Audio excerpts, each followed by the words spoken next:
পৃথিবীর অন্যতম ধনী দেশ, অথচ সেখানে বাস বা ট্রেনে কোনো ভাড়া দিতে হয় না। শুনে আশ্চর্যজনক মনে হলেও সত্যি। বলছি লুক্সেমবার্গের কথা। মানুষ সাধারণত বিদেশের মাটিতে যাতায়াত করতে গিয়ে বেশি ভাড়ার কথা শুনে অবাক হয়ে যায়, আর এই দেশে কোনো ভাড়া দিতে হবে না শুনলে অবাক হয়। ইউরোপের ছোট্ট দেশ লুক্সেমবার্গে এটি এখন এক বাস্তব সত্য। বিশ্বের অন্যতম ধনী এই দেশটিতে আজকাল বাস, ট্রাম বা ট্রেনে চড়তে যাত্রীদের কোনো টাকা খরচ করতে হয় না। 2020 সাল থেকে লুক্সেমবার্গ বিশ্বের প্রথম দেশ হিসেবে নাগরিকদের জন্য সকল প্রকার গণপরিবহন একদম বিনামূল্যে করে দিয়েছে। ইউরোপের কেন্দ্রে অবস্থিত একটি ছোট কিন্তু অত্যন্ত সম্পদশালী দেশ এই লুক্সেমবার্গ। এর একদিকে জার্মানি, অন্যদিকে ফ্রান্স ও বেলজিয়াম। দেশটির অর্থনীতি মূলত ব্যাংকিং, আর্থিক পরিষেবা এবং বিভিন্ন আন্তর্জাতিক প্রতিষ্ঠানের সদর দপ্তরের উপর নির্ভরশীল। বিশ্বের বড় বড় অনেক কোম্পানির প্রধান কার্যালয় এখানে থাকায় এবং সরকারের বিচক্ষণ কর নীতির কারণে লুক্সেমবার্গ অর্থনৈতিকভাবে বেশ শক্তিশালী। উন্নত জীবনযাত্রা, চমৎকার স্বাস্থ্যসেবা এবং নিরাপদ পরিবেশের কারণে দেশটি বসবাসের জন্য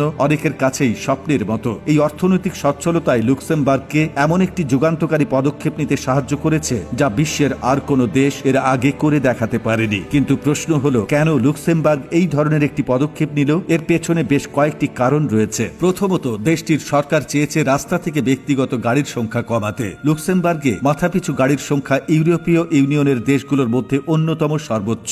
এর ফলে রাজধানী লুক্সেমবার্গ সিটি সহ দেশের প্রধান সড়কগুলোতে তীব্র যানজট একটি নিত্য নৈমিত্তিক সমস্যা হয়ে দাঁড়িয়েছিল। বিনামূল্যে গণপরিবহন চালু করার মাধ্যমে সরকার মানুষকে তাদের ব্যক্তিগত গাড়ি বাড়িতে রেখে বাস বা ট্রেন ব্যবহারে উৎসাহিত করতে চেয়েছে। এর ফলে যানজট কমার পাশাপাশি পরিবেশ দূষণও কমবে বলে আশা করা হয়েছিল। একটি সমীক্ষায় দেখা গেছে এই নীতির ফলে রাস্তায় কার্বন ডাই অক্সাইড নির্গমন প্রায় 8% কমেছে। দ্বিতীয়ত, এই ব্যবস্থার ফলে নিম্ন আয়ের মানুষেরা সবচেয়ে বেশি উপকৃত হচ্ছে, কারণ তাদের যাতায়াতের খরচ পুরোপুরি বেঁচে যাচ্ছে। অন্যদিকে যারা বেশি আয় করেন এবং বেশি কর প্রদান করেন তারাই মূলত এই ব্যবস্থার খরচ বহন করছেন। লুক্সেমবার্গের তৎকালীন উপপ্রধানমন্ত্রী ফ্রাঁসোয়া বাউশ বলেছিলেন, এটি একটি দারুণ সামাজিক পদক্ষেপ, কারণ যারা কম কর দেন তারা বিনামূল্যে এই সুবিধা পাচ্ছেন, আর যারা বেশি কর দেন তাদের সামান্য বেশি খরচ করতে হচ্ছে। এই ব্যবস্থাটি চালু করতে সরকারের প্রতি বছর অতিরিক্ত 41 বিলিয়ন ইউরো খরচ করতে হয়। তবে গণপরিবহন ব্যবস্থা চালু রাখতে সরকারের যে বিশাল খরচ হয় তার তুলনায় এই অঙ্কটি খুব বেশি নয়। টিকিট বিক্রি থেকে যে আয় হতো তা মোট খরচের মাত্র